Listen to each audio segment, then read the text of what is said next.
दोस्तों प्रणाम, नमस्कार। जीवन के अनमोल वचन, ज्ञान का विकास, भाग 7, क्रमांक 38। जो गाय को स्पर्श करता है उसकी आयु बढ़ती है। यह सुखद सुखद परम हितकारी है।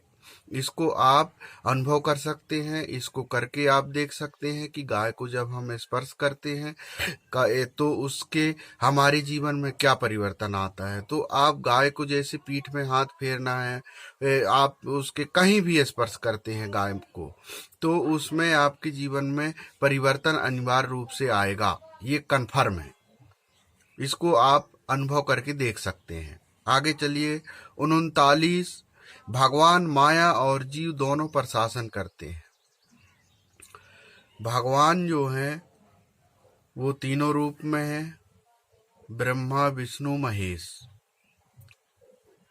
तो ये जो है माया में भी है और जीव और आत्मा सभी पे भगवान का शासन है। इसलिए जन्म का कोई निश्चित नहीं होता, ना ही मृत्यु का निश्चित होता। इसलिए जीवन जो है अपना, हम ये नहीं कह सकते कि हमारा जीवन के भविष्य के बारे में कोई नहीं बता सकता है। आगे बढ़ते हैं दोस्तों। 40। आनंद के अंश होने के कारण हर जीव मात्र आनंद ही चाहता है। आनंद अलग अलग प्रकार का होता है। कुछ क्षणिक आनंद होता है, कोई लंबे समय का आनंद होता है। आनंद क्या है? आनंद का मतलब जिसमें शरीर सुख हो, शरीर को शांति मिले, शरीर को किसी प्रकार का तकलीफ ना हो, वो क्षण आनंद कहलाता है।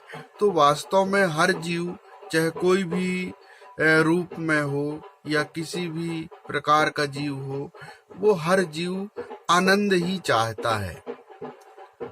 जब वो शरीर में रहता है जीव, तो वो आनंद चाहता ही है। उसके नेचर में होता है कि हमको आराम मिले, चाहे वो जानवर हो, आदमी हो, कोई भी जीव हो।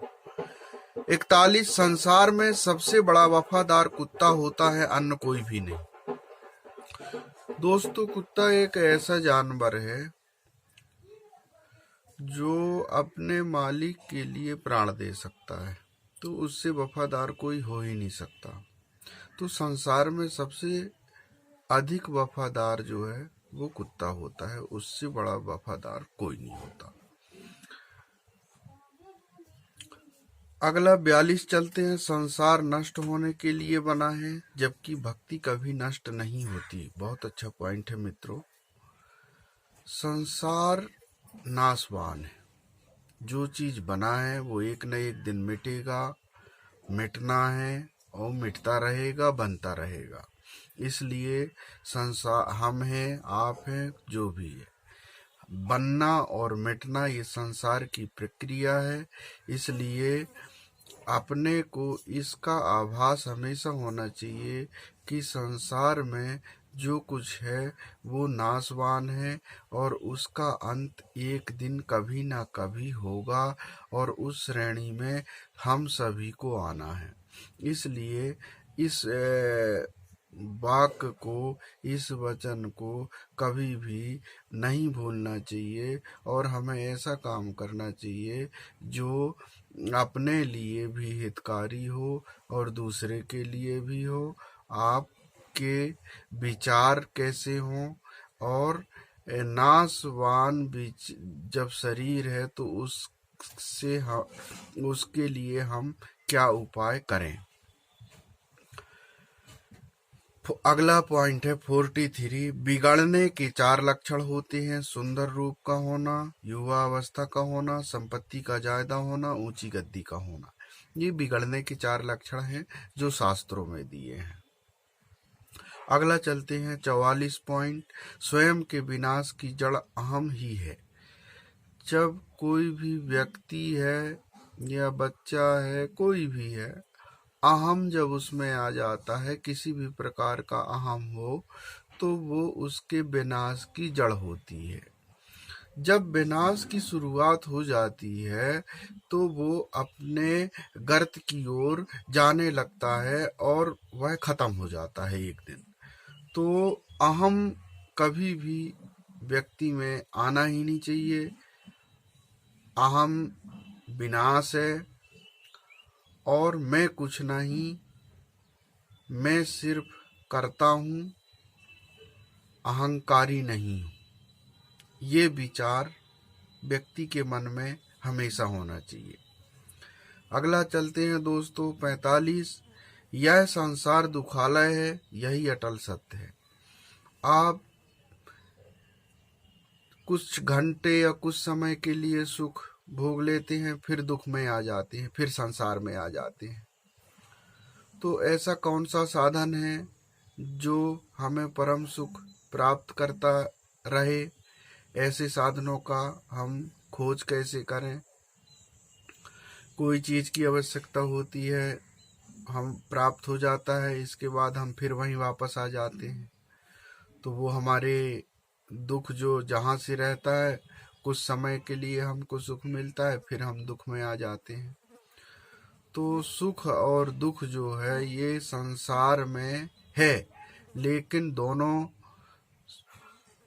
पाप के कारण है। और जो दुख है वो आपको अधिक होगा जीवन में, चाहे मानसिक रूप से हो या शारीरिक रूप से हो या अन्य रूप से हो। तो यह संसार दुखालय है। हम दुख ही मिलेगा, सुख की अपेक्षा बहुत कम। हम किसी चीज को उत्सव या किसी अन्य कार्य को जैसे करते हैं और उसमें हम चाहते हैं या सोच लेते हैं कि अरे सुख मिल गया, ये बहुत अच्छा है, आनंद हो गया, लेकिन वो वास्तव में वैसा नहीं होता। तो सुख जो है दिखता भी नहीं है, और दुख जो है वो शारीरिक कष्ट है और मानसिक कष्ट भी है। तो ये संसार में दुख के अलावा कुछ नहीं है, इसलिए इसको दुखालय की श्रेणी में रखा गया है। ये मृत्यु लोक है। दोस्तों आगे चलते हैं, अगला पॉइंट 46। जन्म भूमि का संबंध पैतृकों से जुड़ना कहा जा सकता है। जो जन्म भूमि होती है, जननी जन्मभूमि स्वर्गदपि गरी, ऐसी कहा जाता है।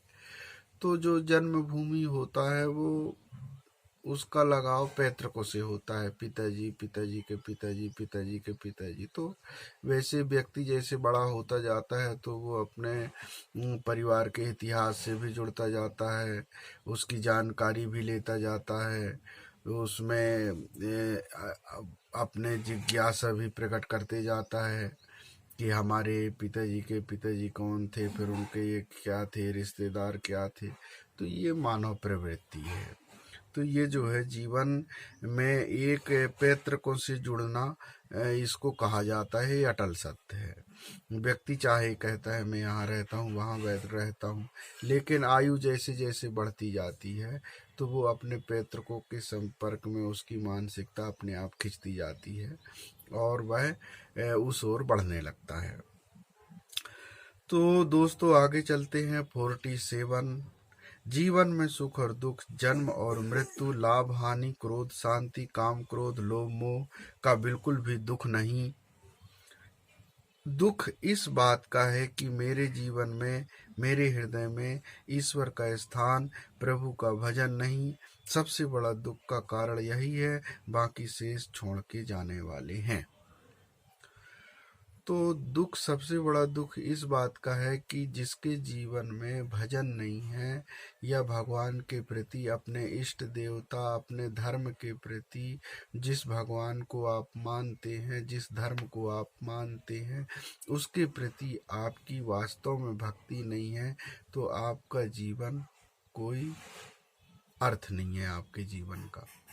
इसलिए अपने जीवन को सार्थक बनाने के लिए आप अपने धर्म के इष्टों का सम्मान करें, बुजुर्गों का सम्मान करें और इष्टों की भक्ति जो आपके जन्म और मरण के बाद भी हमेशा साथ रहती है। तो भक्ति का सहारा ही जीवन का मुख्य साधन है कि हम अपने जीवन में कितने समय तक भक्ति करते हैं और उसका परिणाम वास्तव में क्या होगा, ये व्यक्ति नहीं बता सकता, ये उसकी भक्ति ही बता सकती है। हो गए दोस्तों, आज के लिए नमस्कार, नमस्ते।